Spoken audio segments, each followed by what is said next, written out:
Meeting to order. Start with roll call, Alyssa. Mr. Allen. Present. Mr. Norwood. Here. Mr. Rizzo. Here. Mr. Waddell. Here. Mr. Stallings. Here. Mr. Mason. Here. Mayor Pankinen. Here. Thank you. Item number 3, minutes. 3.1, consider approval of minutes of the rescheduled regular commission meeting of November 3rd, 2020. Motion and a second. Any discussion or corrections? Seeing none, I'll call for the vote. Mr. Allen. Aye. Mr. Norwood. Aye. Mr. Rizzo. Aye. Mr. Waddell. Aye. Mr. Stallings. Mr. Mason. Aye. Mayor Pankinen. Aye. Carries 7-0. Okay. Item number 4, awards, presentations, proclamations, and organizational business. First, I'd like to call Alan Elder to come up. Come on up front, Mr. Elder.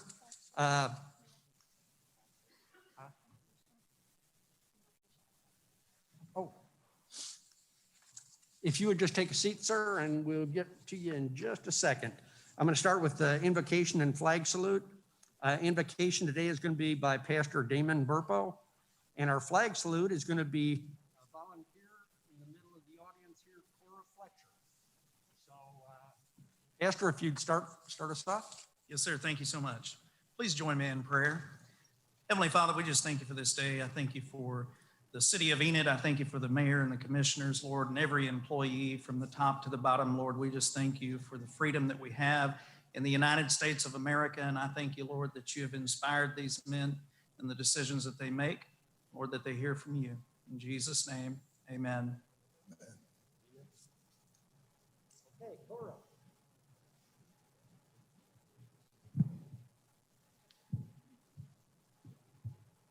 I have pledged allegiance to the flag of the United States of America and to the republic for which it stands, one nation, under God, indivisible, liberty and justice for all.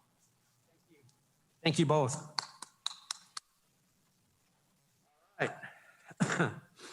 right. Mr. Elder, if you'd come forward.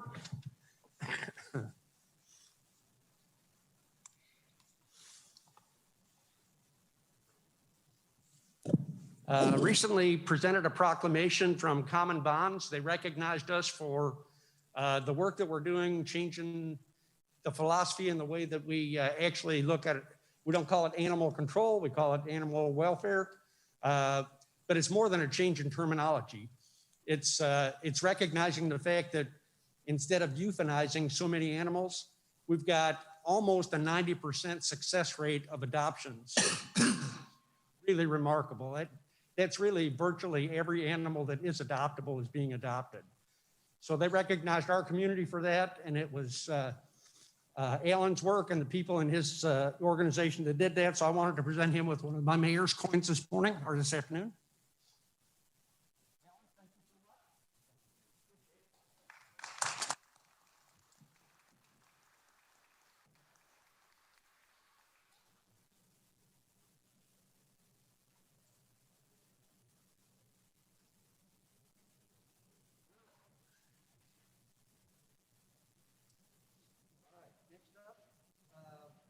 Item 4.1, Small Business Saturday Proclamation. I have a proclamation that I'd like to read.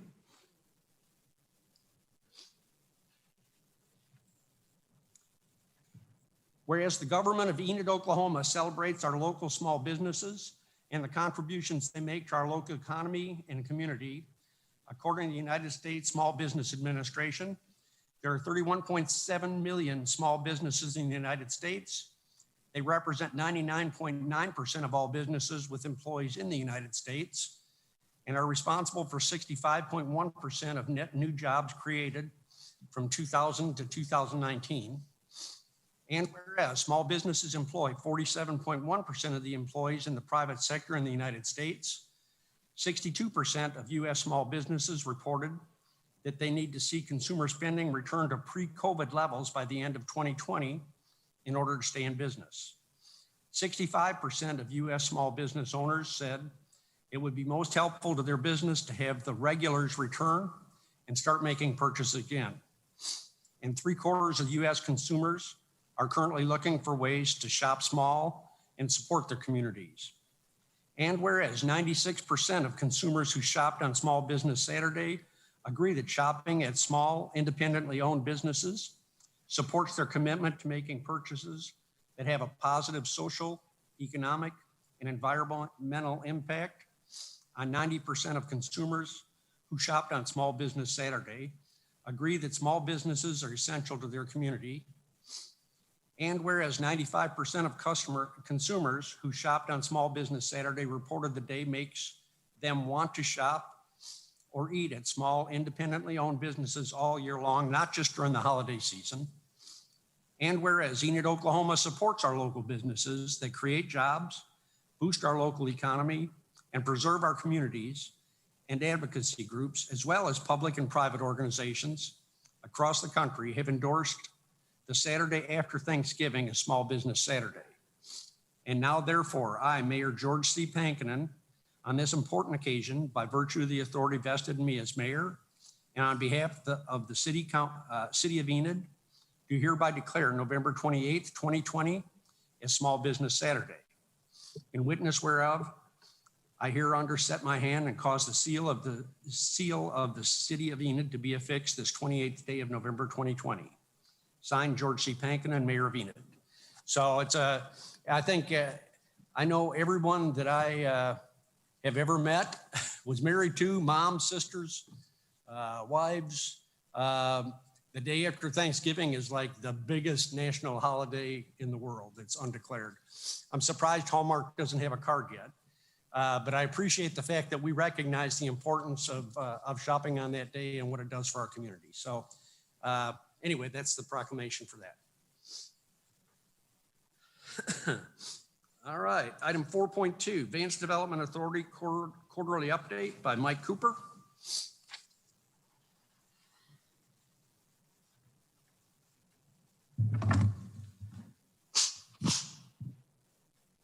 Good evening, councilors, mayor. Good to be here. Happy Thanksgiving almost. So I'm going to briefly give you an update of some things going on at the state level and talk about federal and then answer any questions you got. At the state level, after 26 years, 5 governors, 5 backgrounds, which all the bases in the state through all those background base realignment closure commissions have all grown. And so anyway, during that time, I've been on the Military Planning Commission that entire time. I've chaired that commission for over 18 years. My time on that commission came to an end last month. All of the entire Military Planning Commission has been replaced. 3 of them I gave recommendations to the governor for those replacements, as well as the chair. So I thoroughly enjoyed that time. Nothing changed for what I do. I still coordinate all the local, state, and federal effort. Daryl Judy, former wing commander from here, will be the representative from this area on the Military Planning Commission. I've already briefed him, briefed the leaders that will be on the commission now. I've briefed him with the mayor and others on how this worked. Also talked to Colonel Johnson and Danielson both about how we will move forward with that. So really won't change anything. One of the things that will keep me from as chair, one of the things since we passed the airspace protection legislation, it took up a lot of my time with dealing with those issues back and forth with the Department of Defense clearinghouse. I'll still continue to monitor and follow all of the airspace issues in the state and coordinate with the Military Planning Commission because I just happen to be the one that has the contacts with that to make sure they get resolved in a timely and adequate manner to protect our most important military value asset, which is airspace. So we'll continue to do that. So anyway, there won't much change there except people that are on that commission. The last year, I think I told you the last budget year, they received about $859,000. Again, I've already briefed with the mayor and Colonel Judy what our priority project is. We talked about it a little bit this morning at VDA, Vance Development Authority, and it's the Crack and Seal project. As your acting airport manager said, it's roughly $128,000. What we're going to get is roughly $138,000, $140,000, so it'll cover those costs for that. And the reason for that is do that crack and seal so they got parking space for T-38s once they start the middle runway out at Vance. So we're all good shape there. The digital mapping that I've talked about before, that process has started. It'll take about 18 months for Matrix to finish that. So the state of Oklahoma will have a permanent digital mapping that everyone can access, including developers, so we know what critical airspace is important to protect. So at the federal level, one of the critical items, I know you talked about water, I think this evening, and one of the items that's still in the Environment Public Works bill is your water storage rate. So that is still in there, so we fully expect that to be done. Timing for that probably be before the end of the year sometime. I don't think it'll carry over through January, so we kind of expect that to be passed sometime between now and the end of December. As well as following the Defense Community Infrastructure Program. You know, it's a 10-year program, $50 million funded last year. We've asked for $100 million this year, so we'll find out between now, because all the conference reports are out now. Well, it's gone to conference, so the conferees will work out the differences in these bills. But so that's it'll get funded. So about early springtime, we'll probably be in that process of filing again. The grant request that you had the last time, after it was reviewed and they briefed me on it, the Defense Department as well as Office of Economic Adjustment, they did a great job on that grant. We don't really need to change anything. They just want better notification or better letter from the base listing why that's important. So we'll certainly do that, and I fully expect money to be funded on that. So those are two key items. I think that water storage rate naturally is something that helps you critically with your water project. And then if we can, get some dollars in addition through DSIP, then that's even better. The other project on the federal level has been the dorm project. Your economic development director filed, and we were approved through the Oklahoma Finance Authority for $2.5 million on that. So that's where you utilize the tax dollars, state income tax dollars set aside for infrastructure improvement, leverage those dollars to use in the city to get things done. 2 weeks ago, went to DC to cover all that inside the Pentagon and, kind of work through the process and details how we're going to do that.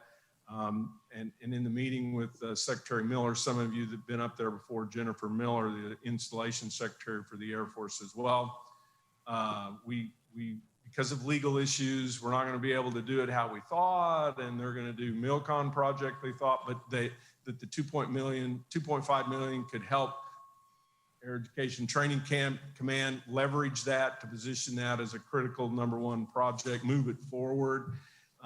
Anyway, so I'm still thinking, well, okay, that's a shock, because MILCON, the reason we were doing it the way we were doing it, because it's hard to get MILCON dollars, particularly at a small base like Vance. And so I said, well, we weren't quite thinking that was the pathway, but so be it. If that's it, we'll leverage a dollar. So I come back and communicate. I came back on a Friday. I can't remember what day I talked to Lisa, Monday or whatever, but she then told me, so as I'm telling her this, and like, well, we're finally going to move this forward. And she said, well, the state rules are on the pooled financing that you have to own the project. Now, it's one thing that you own the project, they pay it off, and then you gift it or deed it to the military, but you at some time have to own the project. So at the moment, it looks like maybe that won't work. If it doesn't work, then you will just roll. Lisa will present your water project, and then we'll see if they can get that scored and utilize dollars there. In DC the week of December 7th, two reasons. One, to make sure we work all these issues and get them finalized in the defense budget and Environment Public Works, but to resolve this issue, because if we're not going to do this, you can do the water. So I think we'll if we still get the project built through a MILCON, it'll be more difficult without this, but there's still a pathway there. So we'll continue to work those issues, but that's an ever-changing project. So, But at least we do have a path on how we can utilize and leverage dollars through this pooled financing for any kind of project, particularly like your water. So it's been still good for us to do that. So that kind of does my brief an update, unless you've got any questions.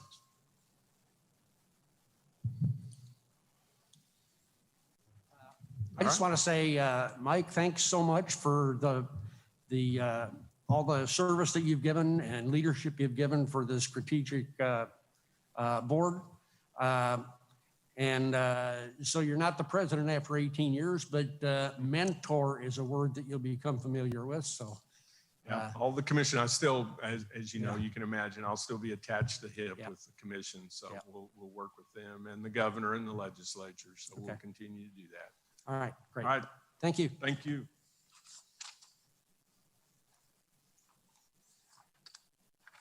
All right, next up, 4.3, consider appointments to the Vance Development Authority. For Vance Development Authority, we had 2 incumbents that were due for renewal if they wished, and they wished to remain on the board. One is Steve Barnes, who's representing the Garfield County Industrial Authority. The other is Doug France, who is the former mayor representative that serves on the board. We have 2 positions opening up. One has to be a member of AFA. The other can be an at-large member. We only had 1 application for each of those. Daryl Judy has requested appointment as a AFA representative, and April Danahay has requested to serve in the at-large position. So, Carol, do we need a motion? I'll move to approve that slate. Motion and a second. Any other discussion? Seeing none, call for the vote. Mr. Allen? Aye. Commissioner Norwood? Aye. Commissioner Zell? Aye. Commissioner Waddell? Aye. Commissioner Stallings? Commissioner Mason? Aye. Mayor Pinkinen? Aye. Motion carries 7-0. Okay, item 4.4, consider appointments to the ADA Access Board. There are 2 slots. One is currently filled by an incumbent whose his service is expiring. That's Chuck Thiessen. The other is somebody that's new that wants to belong on the board or to join that board, and that's Leroy Watkins. We have room for both of those, and there isn't any other applicants. So entertain a motion to accept those appointments. Motion to approve. Second. Motion and a second. Any discussion? Hearing none, call for the vote. Mr. Allen? Aye. Commissioner Norwood? Aye. Commissioner Zell? Aye. Commissioner Waddell? Aye. Commissioner Stallings? Aye. Commissioner Mason? Aye. Mayor Pinkinen? Aye. Motion carries 7-0. Okay, consider appointment to the Enid and Garfield County Public Library Board of Directors. There's 1 slot open and 1 applicant. The applicant is Kitty Herbal. So entertain a motion to appoint her. Second. Motion and a second. Any discussion? Call for the vote. Mr. Allen? Aye. Commissioner Norwood? Aye. Commissioner Zell? Aye. Commissioner Waddell? Aye. Commissioner Stallings? Commissioner Mason? Mayor Pinkinen? Aye. Motion carries 7-0. Item number 4.6, consider an appointment to the Public Arts Commission of Enid, PACE. We have 1 person that wanted to speak to that, and that's somebody that's applied for the position, and that is Jennifer Fletcher.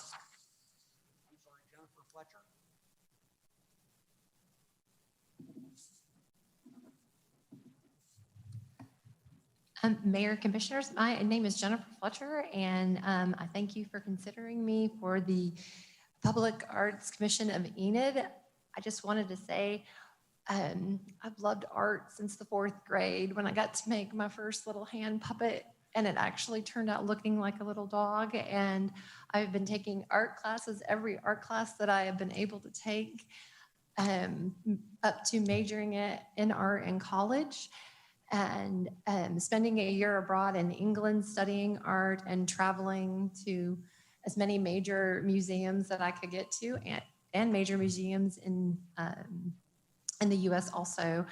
I'm not native to Enid, but the Air Force brought us here 11 years ago, and my husband served 21 years in the Air Force. And when he retired 6 years ago, we decided to make this our home, and we love Enid. We love this community, love the people that are here, and I would love the opportunity to serve. I do already serve in other capacities out at Forgotten Ministry with the kids program. I love tutoring the kiddos out there, and with Loaves and Fishes also. We are plugged in and started our own little small ranch and trying to build our herd and add animals. My husband has started his own small business teaching flight lessons out at Woodring. So we are committed to Enid, and I would love the opportunity to serve on the art board if that's what you choose. So thank you. Thank you so much. Okay, as I said, there's only one applicant, so entertain a motion. There are 4 applicants. I'm sorry. There's more people here. I'm sorry. There are 4 applicants. So that was Jennifer Stella Jansen. Are you here? I don't think so. Dan Long. But I know we got one. Tiffany Misak, please.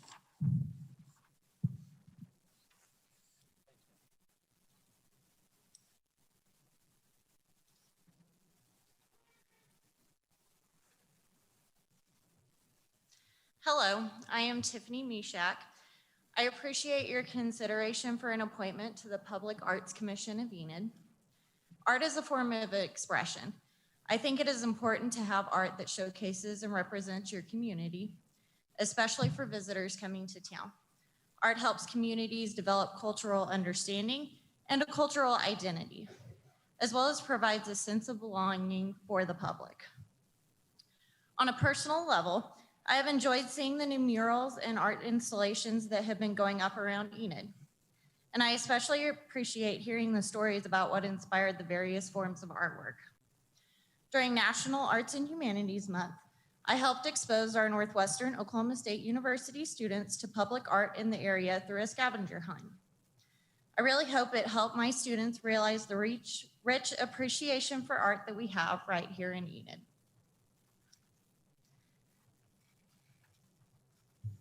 And then recently we took our 1-year-old to Under Her Wings Was the Universe. It is incredibly peaceful and beautiful down there at night if you haven't been. My son's whole face lit up when he saw all the stars represented under the canopy, and I love seeing his reaction.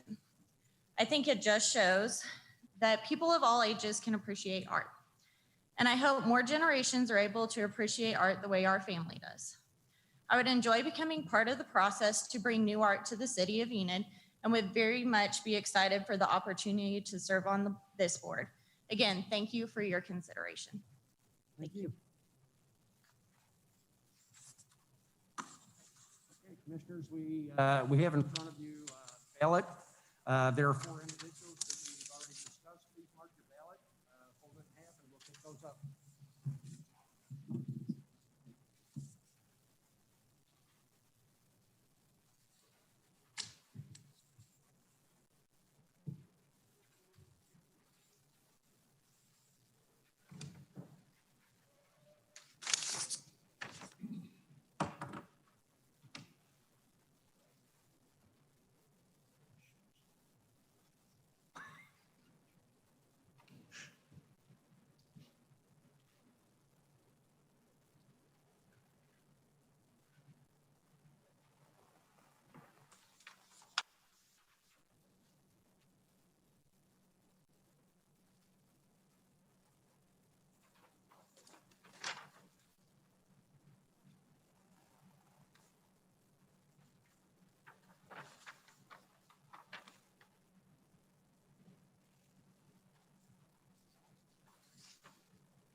Can you hear? Yeah.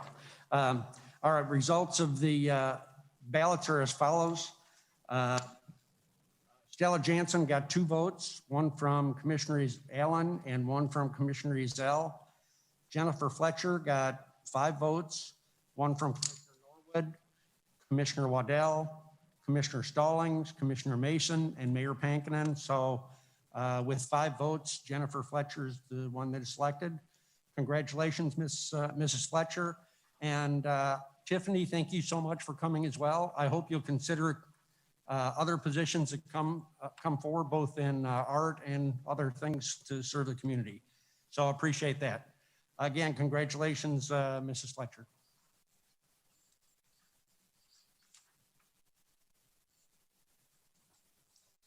All right. Item number 5, administration. Item 5.1, present and discuss a new City of Enid flag. Good evening. The Enid First team always spends a lot of time working on ideas and ways to improve life and quality of life issues in Enid. And I'd like to introduce Kevin Friesen. You guys should know him. He actually created the City of Enid brand that you see on the screen in front of you. He's helped and was instrumental in creating the State of Oklahoma brand. And he has designed all of the flag prototypes that he's going to show you. And we have one that was selected by the Enid First team as the favorite.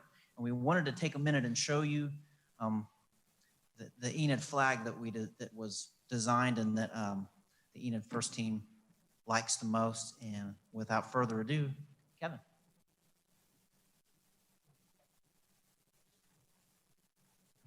Thank you, Scott. City Commissioners, Mr. Mayor, thank you so much for allowing me to present to you this evening. As Scott said, I'm coming on behalf of the Enid First team, which you are well aware is a Visit Enid, Main Street Enid, Enid Regional Development Alliance, the Enid Chamber of Commerce, and the City of Enid. And as Scott said, we've worked for the past several months, I think since June actually, to develop and review and refine concepts for a new City of Enid flag. And so I'm going to present some of these concepts. Before I do that, I wanted to spend just a few minutes and show you, tell you a little bit about why we should consider a new flag, as well as the rationale behind the designs that we are going to show you this evening. So first of all,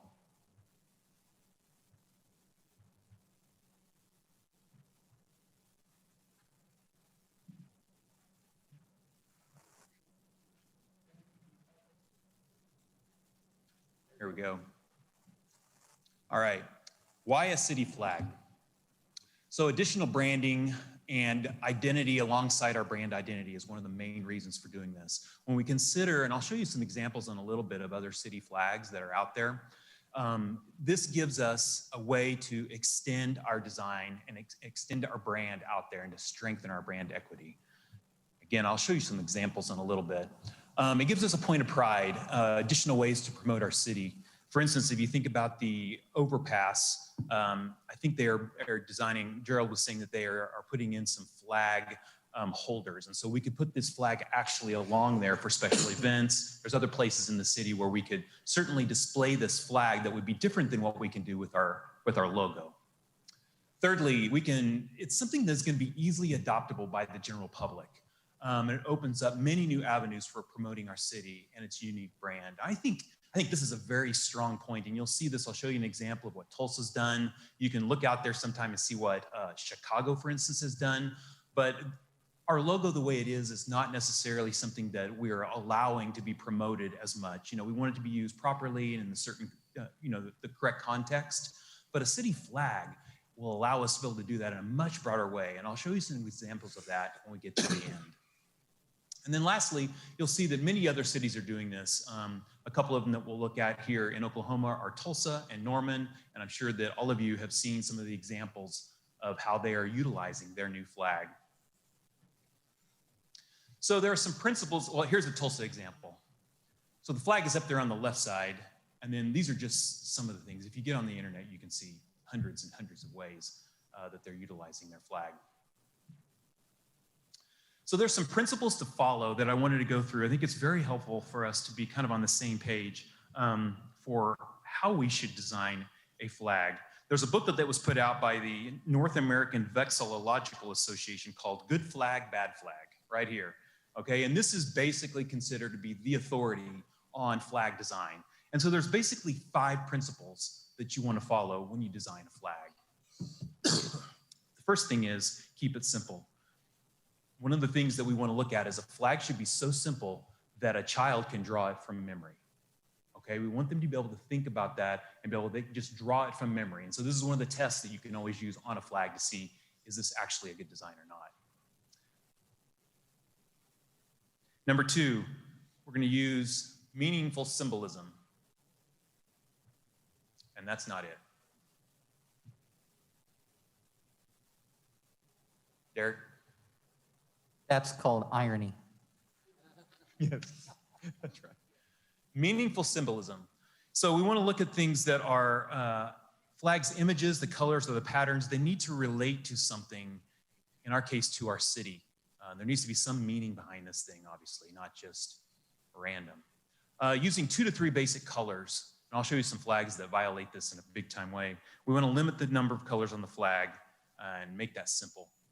Also, no lettering or seals. This is probably the thing that most cities violate. They use their city seal or whatever it may be. We want this to be very, very simple. And then lastly, be distinctive or be related. So we don't want to duplicate other flags, but there could be some similarities in styling and things like that that would allow people to understand, hey, this is a flag. So here's some examples of bad flags on the left. You can see those. Milwaukee, Wisconsin, I think was actually voted as the worst flag in the United States. It's got all kinds of things that violate it, including multiple visuals and the word Milwaukee on it. Same with San Francisco, same with the old Burlington, Vermont sign. You don't want to put the name of your city on a flag because that kind of says that your symbolism is ineffective. So you can see that. And then here's some good flags. So Chicago is sort of the standard bearer. It's been around for a long, long, long time. Norman and Tulsa have both recently developed theirs. And then Burlington, Vermont, you can see the difference on the left from where they started and on the right to where they ended. And if you think about those principles that we just talked about, I think you can see how those play out here in front of us. All right, so I'm going to give you some rationale ahead of time for these 3 concepts. And that way, once we get to them, you can kind of see what those look like. So first of all, you're going to see that all of these concepts have 3 stripes coming directly from the new Enid brand identity. So if you think about it and you take a look at our logo and you just take that top upper right area, okay, just those 3 stripes that are in that area, that from the beginning, and you can see this when you go back and look at the rationale behind this logo, is that those 3 stripes were meant to form an E inside of that logo. And so you'll see that. The stripes, though, also have some meaning behind them. They're a visual reminder of our 3 key brand attributes that you can see on the side of the building over here. So the top stripe refers to boundless. It reaches forward, it's at the top. The middle stripe is vibrant, it's the heart of the flag. It's also that lighter color. And the bottom stripe refers to original, the city's foundational heritage. On 2 of the concepts, you're going to see that the stripes are anchored by a thick light blue vertical stripe on the left side. One of them does not have that, but when you see that in there, that represents the stake in the ground. So it's not an actual stake. We're not putting the stake or the flag on the flag, but we are pulling some of these elements out and the meaning behind that because it does reference the stake in the ground that so many have placed in our community. And then together, these elements tell the story of our community and they move forward energetically. So on each of the 3 concept pages to follow, you're going to see a large mock-up of the flag. And then at the bottom, you're going to see some of these small little flags that we put at the bottom. Some of them I've referenced. And then you'll see a small version of the flag concept at the bottom as well so that you can compare those. Okay? So I'll kind of click through these. All of the rationale that we've just talked about would apply to these. And then we'll get through those 3, and then we will move into an example of the recommended flag and how we can push that forward. So concept A, and again, all 3 of these are based out of a long process where we had around 18 people, including the Enid First team, some of those from the city that reviewed concepts. We actually designed about 20 concepts. We We had multiple ideas, including stars and all kinds of things. Through that process, we narrowed it down to 3 that were similar, had similar things involved within, but we felt like the last one that I'm showing you will be the best of these versions. But I think it's really interesting to look at those little thumbnails at the bottom and to see, again, like if this thing was just a 2 by, small little piece, could it be visible? Is it something that can read well? And some of those bad flags would never work, but you can see kind of how all 5 of these work pretty well. Concept B. So concept B does not have the shape on the left side. Both concept 1 and 2, or A and B, have the white background and then the color of the flag, put on top of them. This one is the simplest version of all of these. Again, we thought there was a lot of value in having these stripes on here moving forward. Very aggressive, has a lot of motion. It's very simple. There's no doubt that somebody could say, hey, that's related to our logo. And then concept C, this is our recommended version. And the reason for that is multiple. First of all, this flag, like the others, is directly tied to the Enid brand identity without being the actual logo. It expands the usages like we talked about. The dark blue background on this one is much stronger. It's going to stand out. It gives us much more contrast.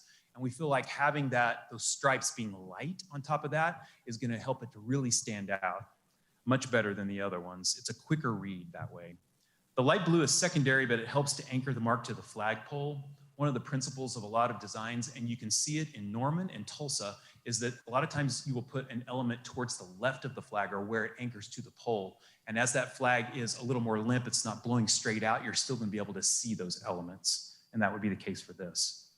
The overall feel of this is very clean, concise, and again, has a strong forward movement. Here's some examples of how this flag then could be used.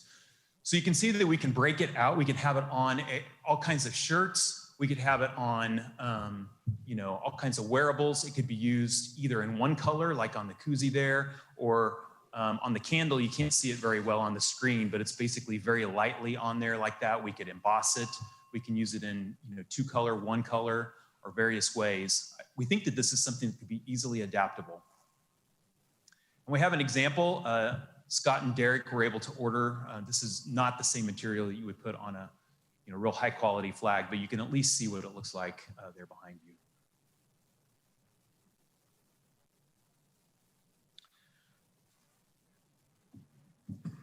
So again, the flag, we believe, is going to be something that we can use alongside of our brand identity. One of the things that I did is we were doing research on this. If you go out and look, okay, for instance, if you go out and look at Tulsa's flag, their city logo actually was on the list of some of the worst design logos out there, and they're still using it as a city logo, but their flag is awesome. Okay, they did a great job of that. But there is absolutely no visual connection between those two. And I will predict that at some point, they will move from what they've done on the flag and make that into their city logo. I really think that they're going to do that. Norman actually had a logo, and it was a vertical logo. It was very busy. Some of you know what that looked like. And they tried to convert that into a flag, and it didn't work. But they pulled they took it and they set it on its side. They pulled the same colors out. They divided it. And then there's kind of a circle with a starburst that we looked at before. And that there's some of those elements that did come out of their logo. But you could say, I can see where that came from that, but it's not directly tied to it. So it'll be interesting to see what they do. Chicago, on the other hand, they've had that flag for whatever it is, over 100 years maybe. It's very well known. And I think it was back in May of this year, they actually redesigned their city brand identity. And guess what they did? They pulled it straight off the flag.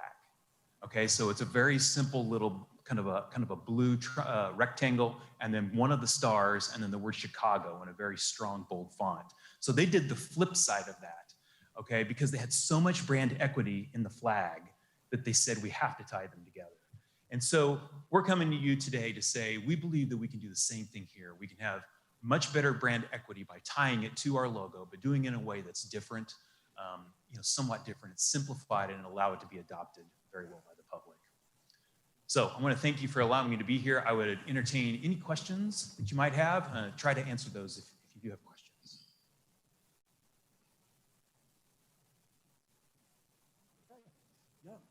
Thank you very much. I'm totally impressed. I I don't think any of us have, unless they were on the committee, have seen any of these designs before. So I'm totally impressed with what you guys have been doing. So thank you. Thank you. Thank you very much. Thank you for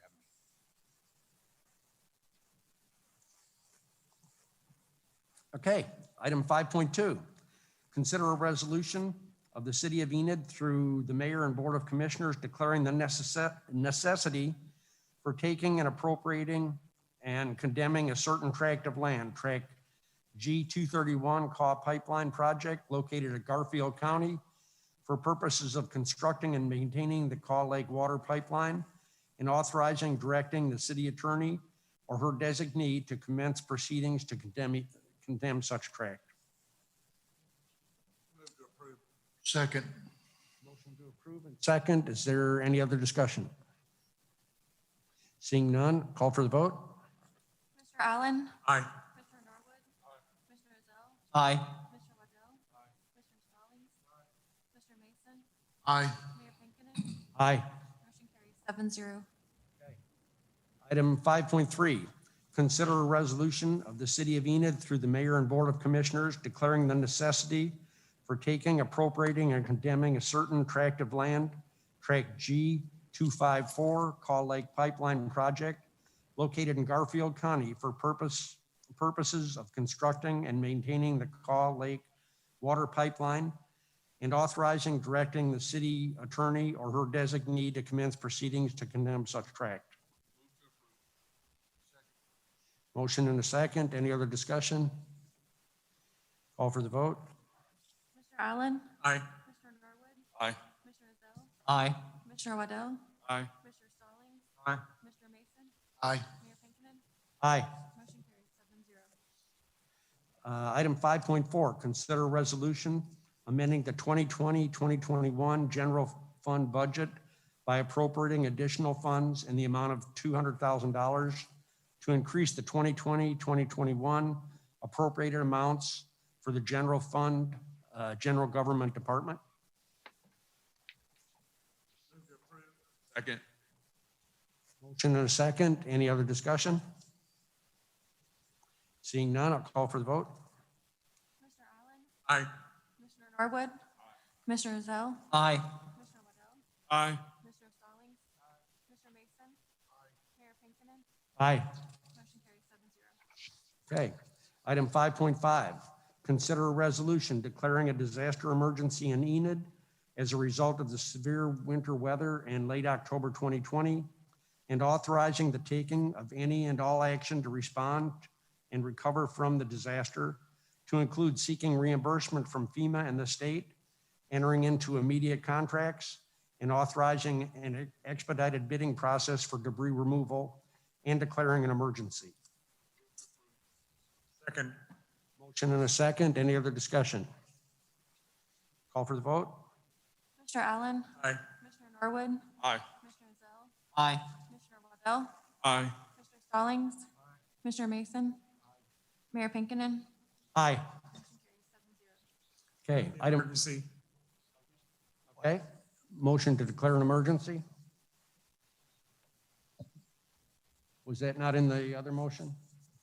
Does it have to be separate? Declare an emergency. Okay. Okay. So there's a motion to declare an emergency. Do I have a second? Second. Motion and a second. Any discussion? Call for the vote. Mr. Allen? Commissioner Norwood? Aye. Commissioner Ezell? Aye. Mr. Waddell? Aye. Mr. Stallings? Mr. Mason? Aye. Mayor Pinkinen? Aye. Motion carries 7-0. Okay. Item 5.6, consider a resolution amending the 2020-21 general fund budget by appropriating additional funds in the amount of $275,000 to increase the 2020-2021 appropriated amounts for the general fund capital replacement department. Second. Motion and a second. Any other discussion? Call for the vote. Mr. Allen? Aye. Mr. Norwood? Aye. Mr. Ezell? Aye. Mr. Waddell? Aye. Mr. Stallings? Aye. Mr. Mason? Aye. Mayor Pinkinen? Aye. Motion carries 7-0. Okay. Item number 6, consent agenda. Second. Motion and a second to approve. Any other discussion? Call for the vote. Commissioner Allen? Commissioner Norwood? Aye. Commissioner Ezell? Aye. Commissioner Waddell? Aye. Commissioner Stallings? Aye. Commissioner Mason? Aye. Mayor Pinkinen? Aye. Motion carries 7-0. Okay. Item number 7, recess to convene as the Enid Municipal Authority. Item number 8, all trustees of the Enid Municipal Authority special meeting are in attendance. Item number 9, Enid Municipal Authority special meeting is now in session. Item number 9.1, consider a resolution increasing the 2020-2021 fiscal financial plan for the Enid Municipal Authority Solid Waste Department in the amount of $600,000. Motion to approve. Second. Motion and a second. Any other discussion? Call for the vote. Commissioner Allen? Aye. Commissioner Norwood? Commissioner Ezell? Aye. Commissioner Waddell? Aye. Commissioner Stallings? Commissioner Mason? Aye. Mayor Pinkinen? Aye. Motion carries 7-0. Item number 9.2, consider the award of a contract for tree limb chipping services to assist with the cleanup efforts from the recent ice storm to Buy Right Services, Enid, Oklahoma, and authorize the execution of any related documents. Motion to approve.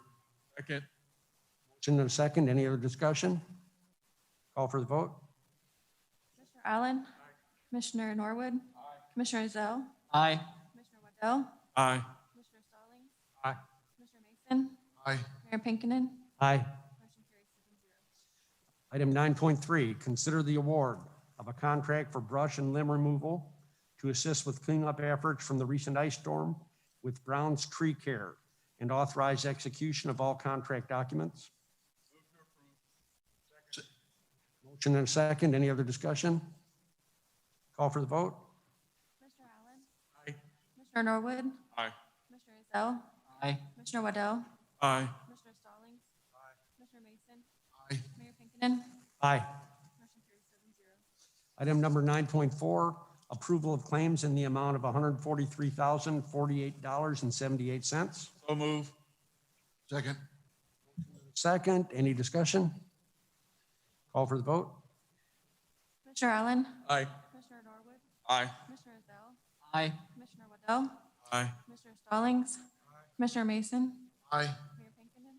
Aye. Motion carries 7-0. Item number 10, adjourn to convene as the Enid Public Transportation Authority.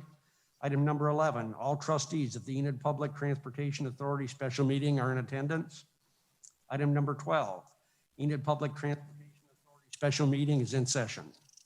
Item number 12.1, consider acceptance of the Coronavirus Aid, Relief, and Economic Security Act, CARES Act, federal fiscal year 2020 funding, 2020 program year project number FTA 5311-CARE, parentheses 406, job piece number 34799, parentheses 11, CFDA number 20.509, Garfield County Agreement number CARE 2020-07 with the Oklahoma Department of Transportation, Transit Programs Division under the U.S. Department of Transportation for the purpose of CARES Act emergency funding for rural public transportation program during FY 2020.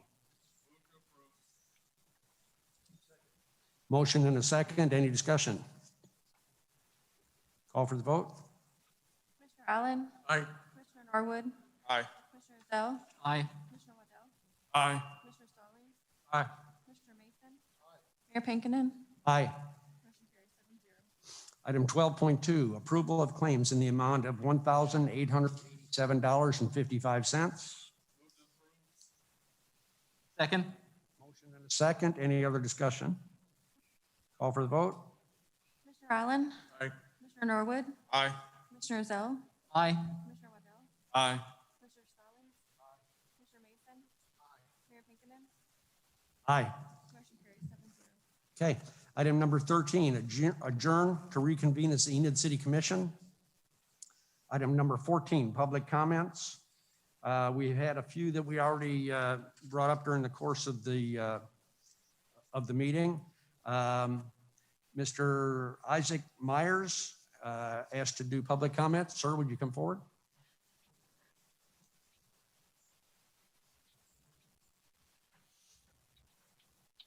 Good evening. I'm Isaac Myers, and I appreciate the work that you guys do, and I appreciate the phone calls back after I have called any of the commissioners. I can always expect a call back. Now, the city manager, Mr. Gilbert, it sometimes takes a little bit of time to get back with me, but he knows who I am, and so I think he's just pushing my buttons. The question I have, and we started on this early in the year, what is the situation with Suddenlink Cable? Have we heard anything, or have we decided anything? I mean, actually, sir, we can listen to your comments, but since it's not on the agenda because of the Open Meetings Act, we can't conduct business on that topic tonight. Gerald, do you want to give us an update on where we are with that, though? Okay, I guess I can't update you. But I can update you after the meeting. all right, that's fine. That's fine, I appreciate it. Yeah, we just want to make sure we're doing things properly, so thank you.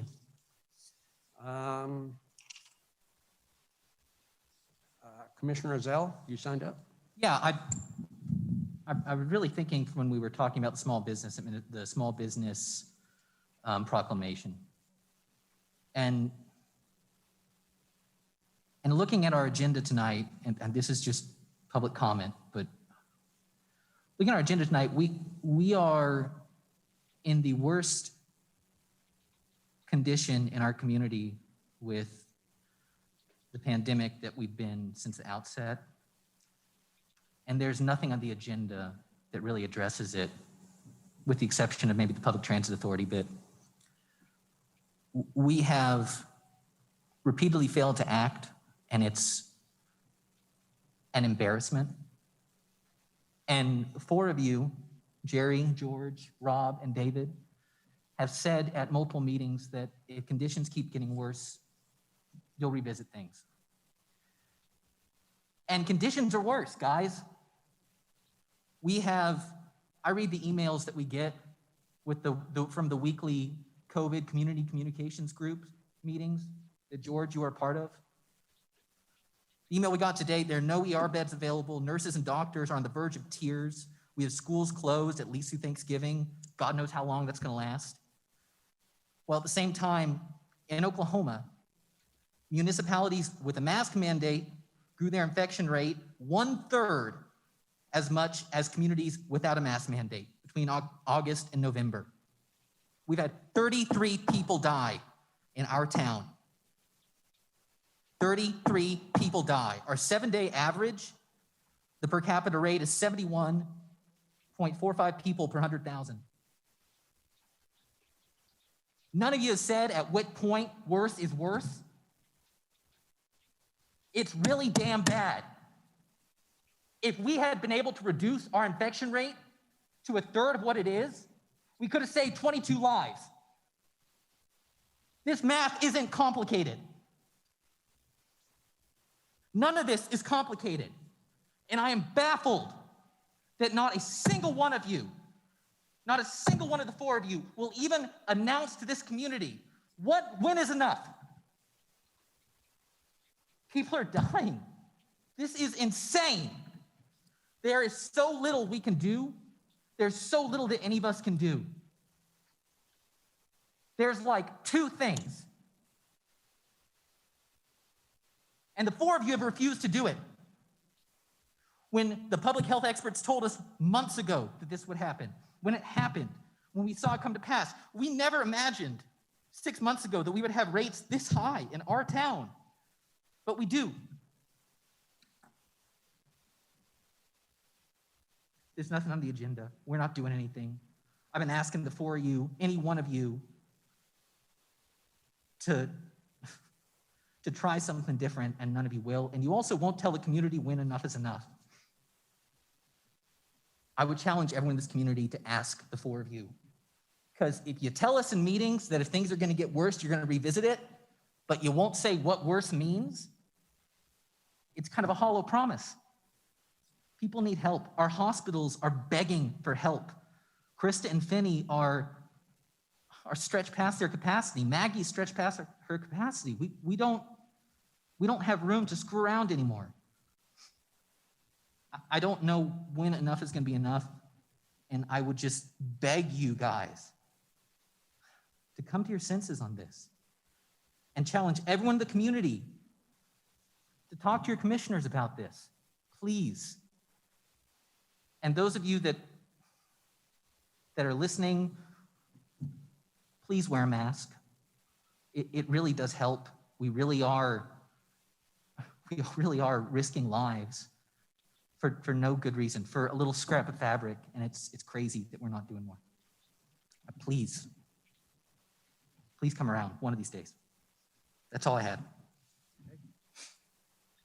All right, item number 15, executive session. Item 15.1, consider convening into executive session to discuss mediation held on July 29th, 2020 with Koch Fertilizer Incorporated LLC to resolve a pending dispute. Second. Second, call for the vote. Mr. Allen? Aye. Commissioner Norwood? Aye. Commissioner Bell? Aye. Commissioner Waddell? Aye. Commissioner Stallings? Commissioner Mason? Aye. Mayor Pinkinen? Aye. Motion carries 7-0. Okay, item number 16. That's it. So we're going into executive session. We're doing this upstairs. Gerald, are we up Benson room? Okay.